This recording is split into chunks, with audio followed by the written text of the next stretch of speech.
Hi, this is Barbara Sanders, and it is June 29th, 2026, full moon in Capricorn. And I haven't recorded on my YouTube channel, Sacred Metamorphoses, in quite some time. So I wanted to do a couple of things. First, I wanted to read a fairy tale, but I'm going to do that at the end. And as I was thinking about recording this morning and last night, I thought, let me talk about some things that are going on with me, an update, and I hope it to be not instructive, but just uh, grist for the mill, something for you to think about in your own life. And I'd love for you to communicate with me about how any of this strikes you, or how you feel about your life, or how you want to collaborate perhaps on some of the things I'm doing. Because my life has gotten really great lately, and I want to call this little talk Open and Willing. So first I thought it would be a different kind of life. And then I thought it was a life after retirement. And then anyway, it's open and willing. And I coined that phrase from Vicky Spray, who has been my spiritual counselor for the last few years. Vicky Spray is wonderful. I will, in my notes below this video, cite some of the references I'm going to make because I've got a lot of resources to share with you as well. So let me look at my notes for a second. I will say that I am a Sagittarian by birth, Aries rising, a whole bunch of fire. Leo is my south node, though, and Aquarius is my north node, and my moon is in Libra. For those of you who are astrologically minded, I used not to be, but then I took some courses like one in quantum astro, uh, all things quantum astro. And so I've gotten more familiar with the terminology, and I love the way some people look at astrology, and I'll talk about that later. But anyway, I'm not an astrologer. I am what would I call myself now? I'm a writer. I almost said the word healer, but that's a really hard one for me, healer, because I am semi-retired. I was a psychotherapist for over 30 years and a psychiatric hospital manager before that. Um, and I retired. This is based on, I will say, following my mother's death in fall of 2022. She was 99 and a half years old. And I would love to live that long. I'm at 73 now, and I retired around 70. Again, semi-retired, and was able to get into so many other things and new things and old things that I've always wanted to learn about and experience and never quite had the time to, because I grew up in this culture in my family. There was a huge puritanical work ethic, make money, support yourself, do good for the world, be of service to the world, all those wonderful things, especially in the Deep South and a religious family. Though I always say it was Episcopalian, low church. So it was the best of all religious organizations I thought to be in at that point. My daddy was a um, Episcopal priest or minister, and I won't go into my whole story, but I grew up in the Deep South in the 1950s and 60s, and I'm here to tell about it. But anyway, open and willing. Okay. Um, let's see where I'd like to start. First of all, this is Sacred Metamorphoses, my YouTube channel, where I have a lot of older, former conversations with other healthcare providers. And I have birds in here. I have three Gouldian finches, which are my favorites these days, in a cage in my apartment, and they are fluttering around, having just awakened for the day. But I was going back. I can get tangential, and that's okay. We women in particular don't always think and do things in a linear fashion, but we can go around things, and it's sort of elliptical. And I will talk more about spirals. Spirals are very important to me. And so that's how I think and how I talk sometimes. So I'm not following any linear path to describing what I've been going through lately. Again, as a just a reference for you and to provide you with some resources that might be useful or interesting to you. So my mother died almost 3 years ago now, and 99 and a half. What a woman. She and I had the mother-daughter conflicts that many people have. She was not my best friend. Until late in her life, I actually told her she was my best friend, which I had never thought about or done in my entire life. My dad died in 2013. She died in 2022. I had a sister who died in 2000, early 23.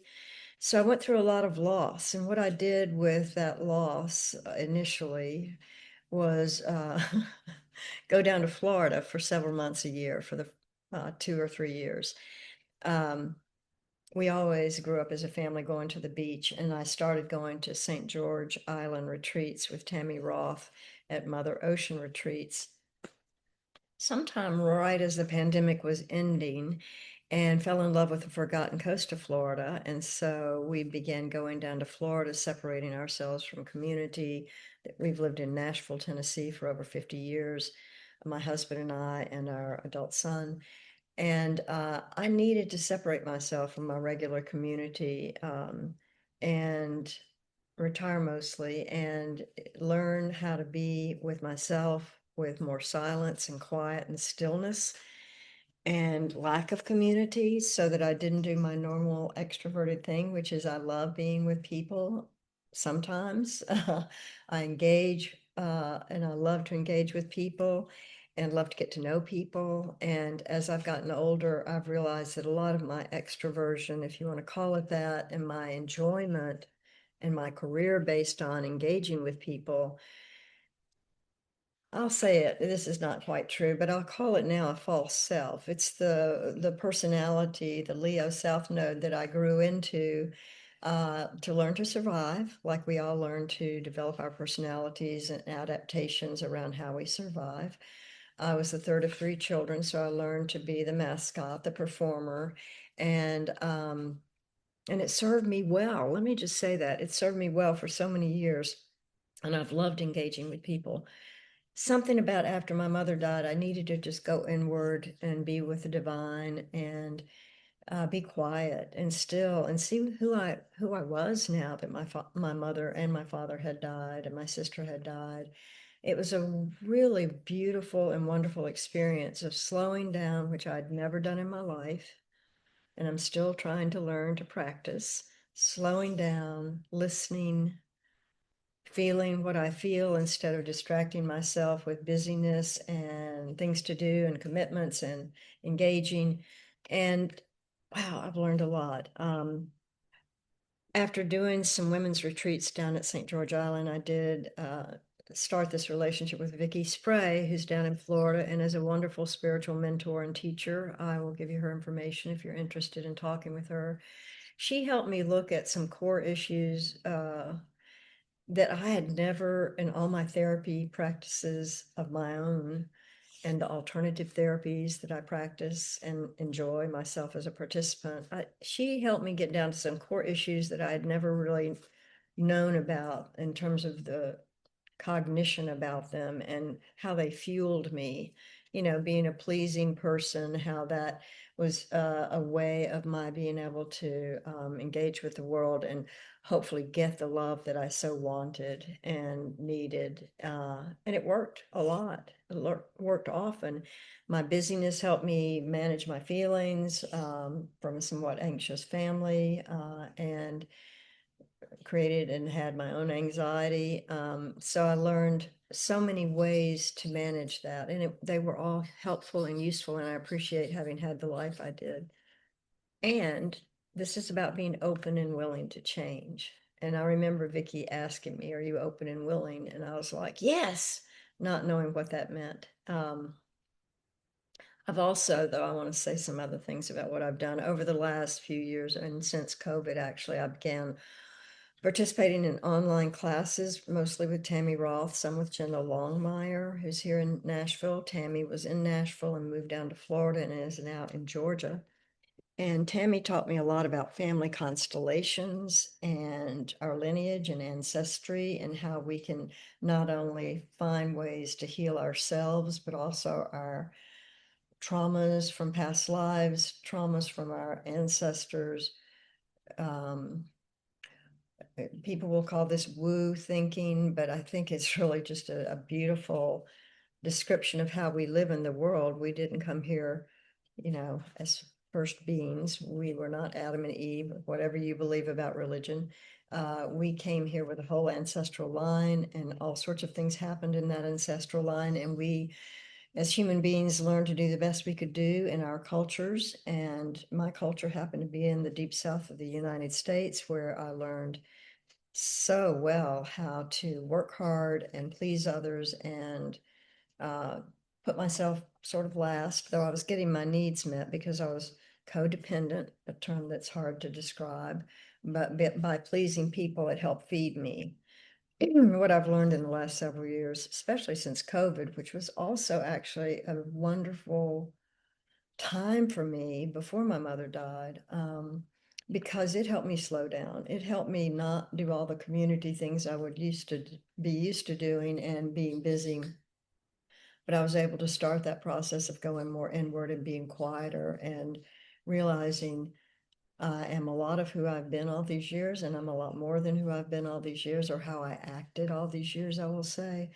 And I found ways to be quiet and calmer and peaceful in ways that I've never experienced before. I was just telling a group yesterday, I have a women's integration group that I'm in, and I was telling them yesterday, without some of the practices, many of which are alternative kinds of healing practices, my body until the last few years never really knew what peacefulness felt like. I was always on the go. There's good stress and there's bad stress, but I was always someone running on adrenaline a lot of my life and getting things done, being a good problem solver and smart enough to know how to navigate the world and make good money. And I was a psychotherapist for over 30 years, which I so enjoyed as a career. And when I've moved away from that, also reflecting on it is very interesting how it worked with all these former patterns I had, which was, again, engaging, reaching out to others, getting my needs met by helping others. I remember some experiences of thinking, oh yeah, the message is I need to save the world. And there was one that was, I need to feed the world. And I've challenged in those messages I got from whatever, wherever, for many years. Anyway, let me get back to my story of this year. So this year, I spent my last winter in Florida at the home that we had bought, and we've sold it now, but I'll still go down there some. And um, I started a few things new. Again, I've always been in these online, not always. In the last several years since COVID started, I've been in online women groups, which are not just support groups. They're not just counseling groups. They're not just feminist groups at all. They are groups about how we learn to heal ourselves and work with each other as others heal, and to find more love and compassion and forgiveness for ourselves. That's a big statement. For ourselves and others. Usually it starts with others. How do we love, forgive, and have compassion for others? And then we have to get back to ourselves. Why don't I find ways to love, heal, and get more compassionate with myself? And that, in my training early on, was selfish and self-centered, and women didn't do that. So a lot of women that I work with and am around these days are into recovery and into finding new ways to be with themselves and other people and with spirit. And it's delightful, let me just say. So this year, I continue to use my psychic, Frank Castellano, who inspires me greatly. I've used him for over 25 years here in Nashville. He's a psychic. Um, I have participated in some workshops with a new person to me starting last fall, is Sandy Muller. And she is a gifted energy body healer, which that means our healing is everything. It's body, mind, heart, spirit. I'll go more into that later. You can find Sandy Muller at the Estuary at times. I've taken some workshops on healing from her this year and on forgiveness, which have been experiential workshops, which have helped us practice how we do that healing work with ourselves and others. and how we forgive ourselves and others. Thank you, Sandy. In the estuary was Susan Crumpton, who I knew 30 years ago, starting out in my practice. Wonderful founder of the estuary, which is now, you should get on their newsletter. It's ESTUARY in Nashville. They have so many alternative practice workshops, seminars, ongoing groups for people, women, men, about how to be in this crazy, I will call it crazy, chaotic world that we live in. If I look at the news even once in a while, but I used to look at the news a lot of the while, uh, this world of violence, transition, hope, and fortitude somehow, wars, cruelty between people, corruption in our leadership, abuse of all sorts and kinds. I had to find a different way to live in this world than how I was. I was an activist for many years. My parents were activists in the 1960s in the civil rights movement. So I came from good stock, and we were always trying to help make changes in the world. But finally, I realized I had to really focus on myself and make changes within, or I would still carry around my highly judgmental nature or critic or superego, if you want to call it that, which would fuel me in terms of judging myself and others so harshly, even if people thought of me as a very nice person all the time.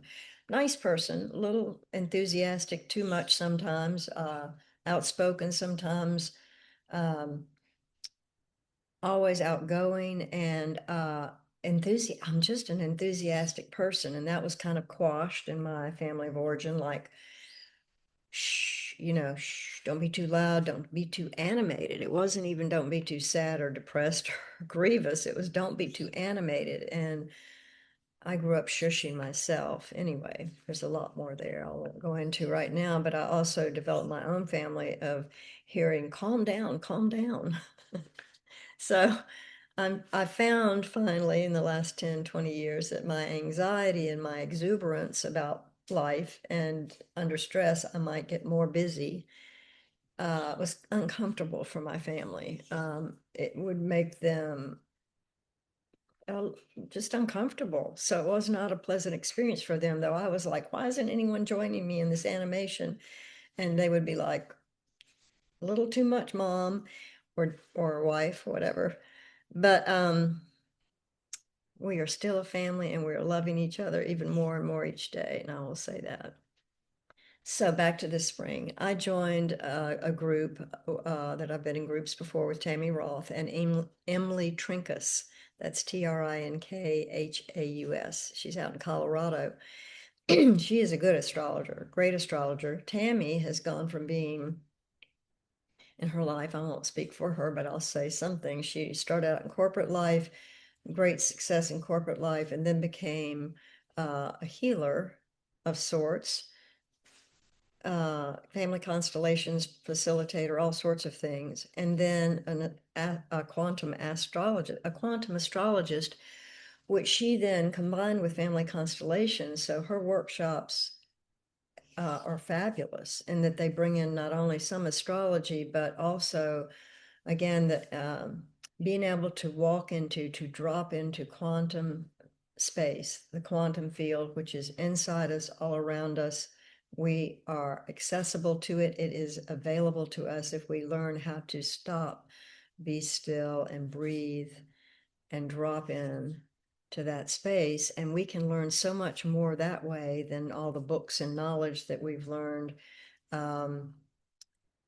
Anyway, it's a remarkable process that Tammy's evolved into and shown and teaches now and facilitates. And she comes to Nashville every now and then. She does family constellations with Janet Tuck here. So I advise you to go to tammyroth.com and look up everything she does because she's wonderful. Well, I joined this Eros Unbound 8-week class, course, community this spring with Emily and Tammy online, and Eros, EROS.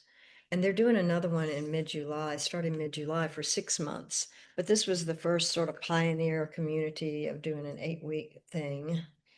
And we, several women, and the two facilitators went into a space that, I'll just speak for myself, helped me feel more alive and awake and connected to myself, to my heart, to my body, to my humanity, and to spirit and galactic space in ways that I've never felt before. So I'll just say that that's my advertisement for that. But it was what Tammy excels in, and these other people that I do trainings with, is there's a community that builds around topics, but the community itself is the healing practice. The community of women, mostly. I've certainly done other things with co-ed groups, but mostly with women, who are able to share their vulnerabilities, become more intimate with each other more quickly, online or in person, and go down to the deep roots of our stresses, our concerns, our conflicts, our traumas, our ways of functioning that we developed in order to deal with those ways that we grew up, and what's happened to us and what we've done to other people. And I didn't mean to go into all this, but I highly recommend this. Anyway, I did that 8-week group. At the same time, I started an individual process with Tammy called the Pythia Vessel process, or I'll call it that. It's Pythia. So Pythia was the Oracle of Delphi. It's a role, and we people, women in particular, can be and become, like Frank Castellano, oracles and channelers of divine truths and wisdom by clearing out, and this is where I'll mention someone else first. David Clements is someone I've followed for over a year. David Clements was an theoretical physicist, Cambridge, Oxford trained, who changed, transformed his life, and now speaks to Arcturians and Pleiadians, and presents to the public, to me, to anybody who wants to join, these guided meditations that are channeled from the divine, and all the star beings and galactic beings, and my little birds are hopping. These are they're hopping together in unison. This is so funny. Anyway, so David Clements, look on YouTube for any interviews with him, especially with Pam Gregory and some of the other fascinating alternative wise people in the world. And he does his own Infinite Source Creations. That's Infinite Source Creations, and creates products that help the world, the planet, and ourselves. But you can join in, especially on his Patreon group, to get these and participate in these meditations that he does every other week, in questions and answers. And he's becoming a big person that people are interviewing about the hope and change in the world. In fact, I'll go back to astrology for a little while. All the astrologers have said and will say the year of 2026 is this huge mountain of change, transformation. David Clements says the same, and we are going through it now. It started last December, depending on who you listen to, who you believe, or who you want to follow. You can follow me, by the way, on Substack. I will say that. I'm on Substack at Barbara Sanders. And I have a website called sacredtransformation.com, and that's sacred-transformation.com. Sacred-transformation.com. You can read about all the things I'm interested in and some of my writings, but mostly I write on Substack these days. And anyway, back to David Clements and the change. We're in the change right now. Some people call it the new human, the new earth. And why I went to David Clements, I'm not sure about. But anyway, I'll keep going with that for a minute and remember, it's the Pythia process with Tammy.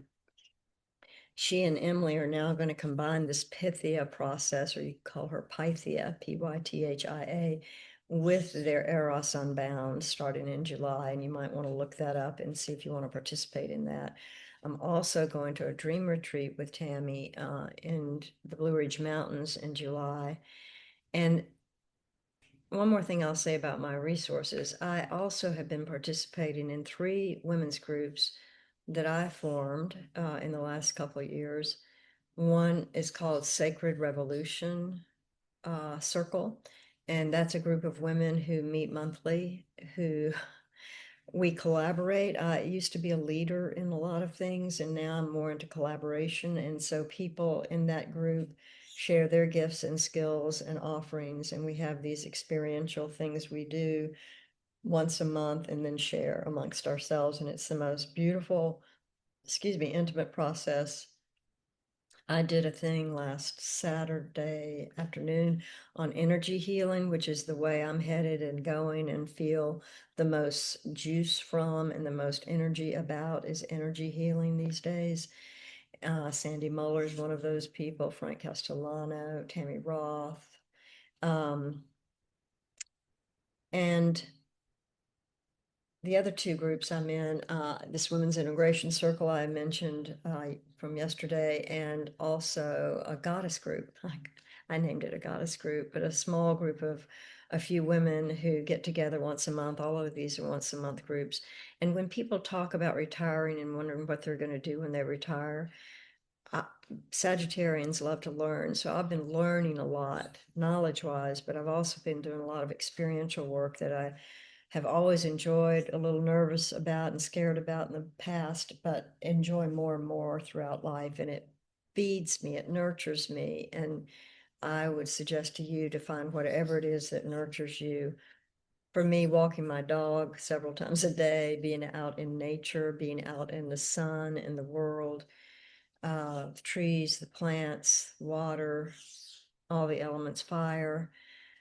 All of those things are very nurturing to me. And now I live in the sky, which is the little fairy tale I'm gonna read you about. I live in the sky in an apartment building on the 12th floor. So I'm looking at clouds and the sky and the birds all day long, every day, and then walking around in nature. And I love that. I'm going to move soon to a taller apartment building to be on the 22nd floor with windows on all sides of this corner unit. And I think it's going to be heaven for me. I would bring the ocean in if I could to Nashville, Tennessee. I'd bring the ocean and a little bit more water surrounding me so I could see all the seabirds and the ocean creatures and the fish and all the wonderful things about the salt air. But I don't have that here, so I'll have to keep going to Florida or somewhere to find that. Let me take a sip just for a second.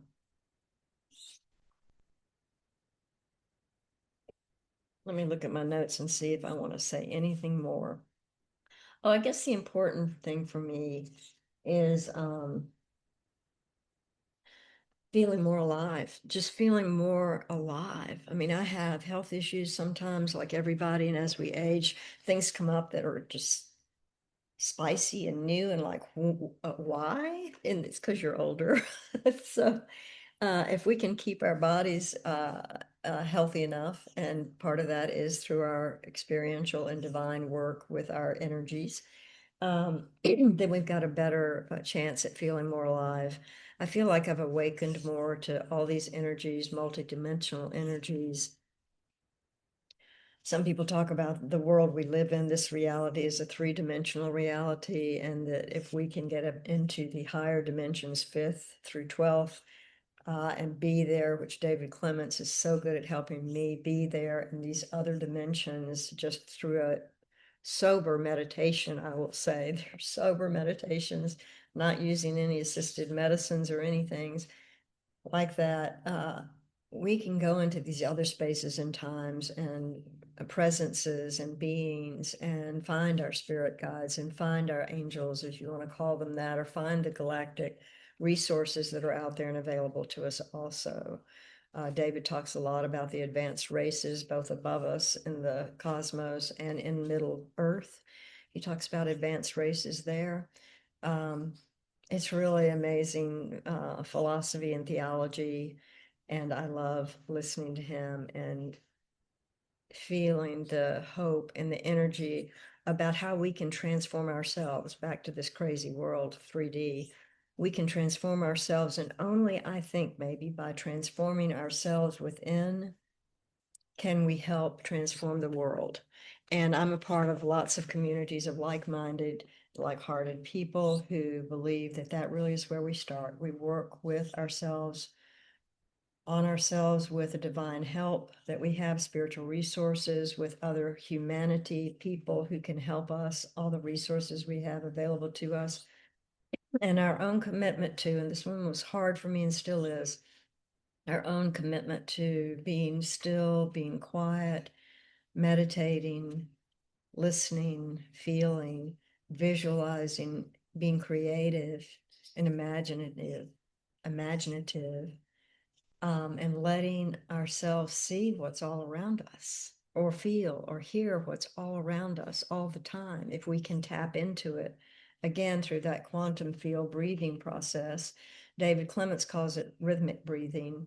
And there are all sorts of ways we can breathe, but if we can calm ourselves down enough and release some of the conditioning and toxins and I'll say just conditioning and ways we grew up in this patriarchal culture, not about men, but about the patriarchal culture full of hierarchies and high authority and low, the difference between the high authority and the famous and the rich and the low non-money makers and we are all part of, and I do believe that's connected to each other as humanity and other living beings, like my dog who's asleep over there listening to me.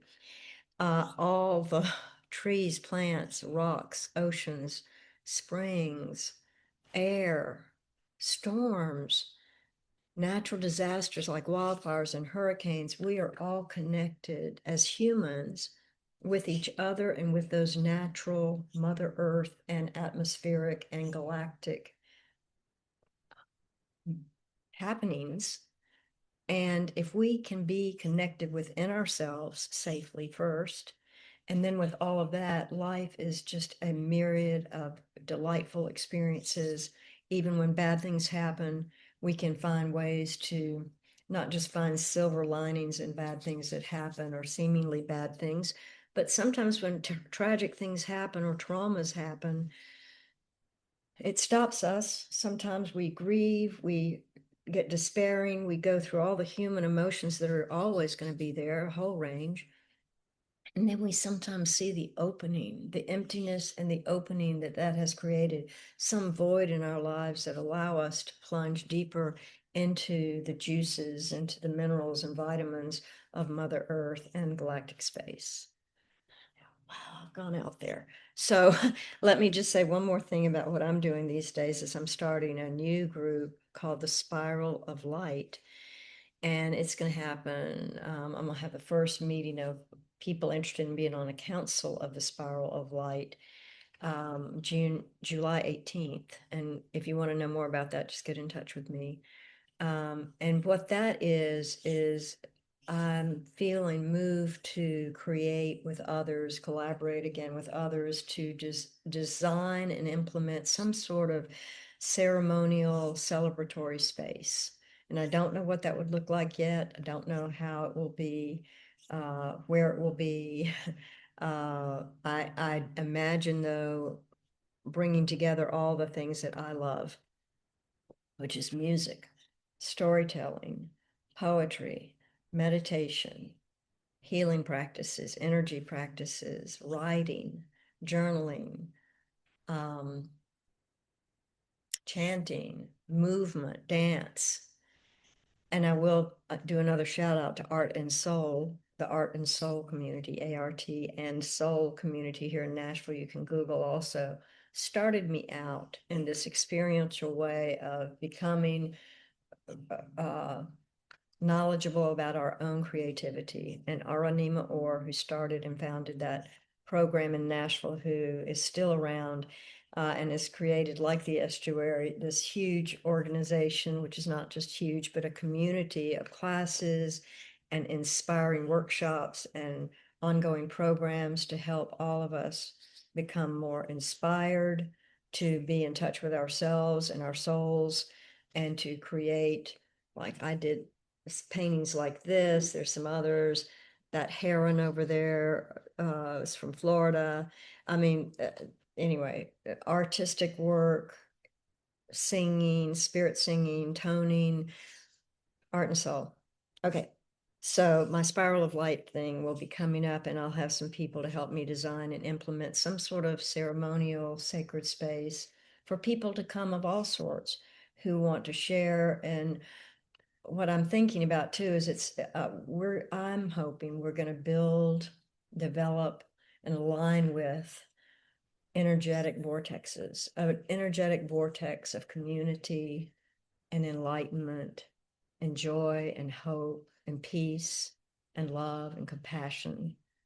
And that we can have a place or a group of people, a circle of people who devote their energy into that, or committed to growth and development and healing for everyone in the world, for all living beings in the world, to move away from violence and destruction to caring about each other in more active ways. Once we can, I was talking about clearing out with David Clements, once we allow ourselves to be cleared out of some of our stresses and toxins and patterns and ways of being that don't serve us well anymore. They might have helped us survive, but they did not help us always to thrive. And now we can let go of some of what we have been and practiced in the past, or were fueled and driven to do in the past by doing lots of therapy and lots of alternative practices to get in touch with all that, and then clear it away, let it dissolve away from our bodies so that we're not stressed or being sickened by those patterns anymore, and become better humans, become better lights, spirals of light and hope for the world. I'll stop with my preaching there, and I want to read you my little fairy tale.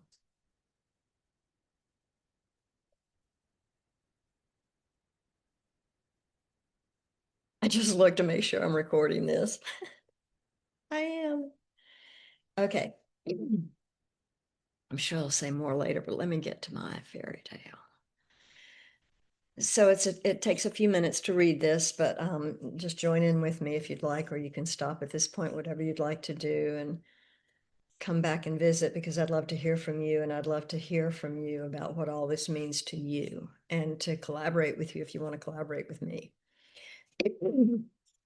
So this is called The Lady Who Lives in the Sky, and it's a bit of metaphorical fiction, I realize. I call it a short story about love, light, and celebration, and you can find it on my Substack.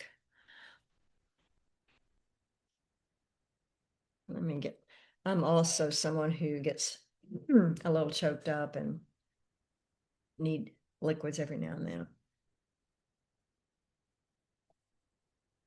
Breathing helps. I could help teach anything to people, it'd be about helping yourself breathe well and deeply. So it starts with, you may have read Hansel and Gretel, about a witch who lived in the woods, a scary story about what can happen to little children and to witches. My story is not about a witch per se, nor about a forest and little children. This is also a story about, no, that's wrong. Let me go back. There is also a story about an old woman who lived in the shoe and an old woman who swallowed a fly. If you've not read that book, please read it. The Old Woman Who Swallowed a Fly. My story is not those stories either. My story is about a lady who lives in the sky. So it starts out with a little poetry and then goes to prose. Way up, far away from Mother Earth, floating around in the clouds near the sun, close to the moon and stars, dwells a lady who lives in the sky. She doesn't know why she lives in the sky. She just does. Her life is full of grace and light. Clear glass surrounds her. She peeks over the edges, viewing all the creatures flying around in the skies, all the insects that feed the birds, all the droppings that fall from the birds, fertilizing Mother Earth Gaia. She also observes from way up in the sky tiny looking people who live on the ground, along with all sorts of animals, machines, cars, and buildings, a lot of cement, which live there too. Clouds and wind currents arrive each day, bringing moisture and hope, greeting this lady living in the sky. laden with sparkles of bright white. No one asks why she lives there. Even she is not clear about what happened that she began living here in the sky. She remembers one morning awakening and rising from sleep, and then gradually and slowly moving up to the clouds, drifting toward the sun, then resting, suspended in the sky, somewhat astonished, but relaxed as well, no longer exactly human, but still embodied, wondering why she was moving up to the sky. One day a knock came at her door, and a beautiful multi-dimensional brown hawk appeared at her doorstep. She asked the brave bird if he knew why she was living so high in the sky. He did not know, but asked if he could come inside to look around. The lady noticed a sign on the outside of the door, which she hadn't seen before, and it said, "Abandon all despair, ye who enter here." The lady was radiant, beaming, yes, pulling her door wide open, welcoming the hawk into her home in the sky. She greeted him tenderly, softly touching his gorgeous feathers. The wise hawk wandered around, flapping his wings as he glided slowly through her home, remarking on this or that. The lady was pleased to have a new friend in the sky. After he left, she invited him to come again and bring some friends next time. He smiled broadly and thanked her for her visit. The lady slept deeply and peacefully that night after his visit and only stirred when the sun peaked above the horizon. She was excited to see what would happen on this new day. The lady spent some time gazing out into the sky, adventuring into all kinds of places and spaces, times and rhythms. She enjoyed the gifts of memories and also appreciated the present day filled with stunning sights about what happens in life and what happens next. She closed her eyes once more. This time the knock on her door was louder and more precise.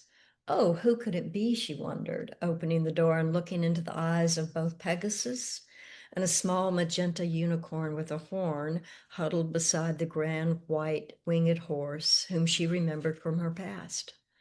They waltzed in comfortably. Behind them, a dark black panther padded in. She also had met them before, a valued friend from so long ago. An elephant and a giraffe bent down to enter through the door, and then a duck and a goose waddled in as well. The lady had somehow known them before, too. One by one, more birds and animals proceeded through the door, mystified at this glass structure in the sky. The dragons brought fire with them as they entered the glass home. The sea creatures swam in bringing water as if a tide flowing forth. Dolphins, whales, crabs, jellyfish, sharks, other fish, and coral, all creeping in and looking about, musing to themselves and to others. Plants and flowers and fruited trees brought soil, roots, and the mycelial network with them when they arrived inside the stunning glass enclosure. Jaguars, tigers, and mountain lions slunk in, sniffing about, followed by domestic dogs and cats, baby pigs, spiders, and ferrets. This is no Noah's Ark, the lady laughed as she watched more and more creatures sliding in the door. Snakes and rats, serpents and snails, each wandered in politely enough. What a beautiful home has been created for me, she glowed as she observed all the mammals, insects, reptiles, plants, and trees. She had not realized she was going to host a party. Fairies and sprites flew in, and trolls stumbled through the door to participate in this celebration, bringing glitter, glamour, and humor inside, along with a mountain, a neighbor, sturdy and smart, with ice on its peak. Spiritual resources like guides and angels, ancestors, and a whole host of galactic beings also became visible to meet and greet those like them and those unlike them. Rocks, stones, and crystals trickled in as well. Finally, the lady who lived in the sky closed the door after a multitude of bright red roses showered all the beings who entered her home. Excuse me. What have I done to deserve so many friends, new and old? She exclaimed out loud. A scarab beetle who had crawled in through the closing door rolled up some dung and responded, Well, we've been waiting around a long time, lifetimes even, until you became ready to receive us. Lo and behold, you unfastened your door, opened your heart, and are now sharing your home with us. Thank you for inviting us in. We appreciate your hospitality. The lady rejoiced, bouncing around like Tigger from Winnie the Pooh. Soon the lady who lives in the sky witnessed a slow-moving, glowing golden orb from afar glide toward her, surrounding her home and soothing and warming her lovely guests.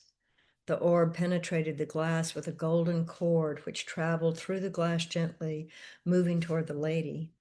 The lady bowed as the golden rope encircled her waist. She held the cord sweetly in her hands. When this bright orb sneaked through these glass walls, all of the creatures and beings heard a tinkling sound as if a hollow piece of glass crystal was being struck lightly by a small mallet. Announcing the orb's presence, the jingling, twinkling sound vibrated with a frequency that guests could only slightly hear. They could, however, witness the exciting energies flowing all around them, and their attention became alert and reverent. A female voice then spoke, translating her words into all the languages and communication styles of each participant. What the lady who lives in the sky heard was, "Welcome to you all. Thank you for gifting us with your presence and willingness to be part of this exuberant sacred space. You have each experienced beauty, light, joy, sorrow, fun, grief, and sometimes violence on Mother Earth, given your various natures, instincts, and ways of being. You have sometimes killed each other and eaten each other for food. At other times, you've helped to transport water, food, and minerals and love to each other, to others of your species, and to all species. Each of these actions has been natural for you. Thank you for your participation in this thing called life. You have all gathered here not because you were told to or thought you should. You have often been curious about the great mysteries inside and beyond Mother Earth. You have each performed your roles to the best of your abilities, even though mistakes are quite normal. Now I'm asking you to open up even more to the bright light of love and forgiveness, and to the deep darkness of the shadows that continue to surround you. Open to all the storms as well as to the springs of water that nourish you. If you'll close your eyes, or even while you keep them open, I will bless each of you with divine nectar and oils which will carry you forward for the rest of your lives. Each of these living beings closed their eyes, and each felt as if this divine being was speaking only to them. Each felt a sweet touch or a kiss on their foreheads, excuse me, kiss on their foreheads, shells, scales, feathers, or skins, as Grace gleamed throughout the crowd, bestowing her blessings. This divine feminine voice began to channel her intentions through the lady who lived in the sky. She said, I want you all to know that I'm always present to you, to each of you all of the time. If you will breathe with me, my vibrations, energies, and frequencies will bring you so much peace and love that are as available to you as ever. They are available to all who live. Whenever you gather here or wherever you are at times, be still and quiet and focus on this divine nourishment in your lives. You may feel wondrous gratitude like I feel in your presence. In wildly celebratory ceremonies or alone in silence, you will know clearly that you are loved and that you are beautiful. I adore and treasure each of you. Just a little bit more.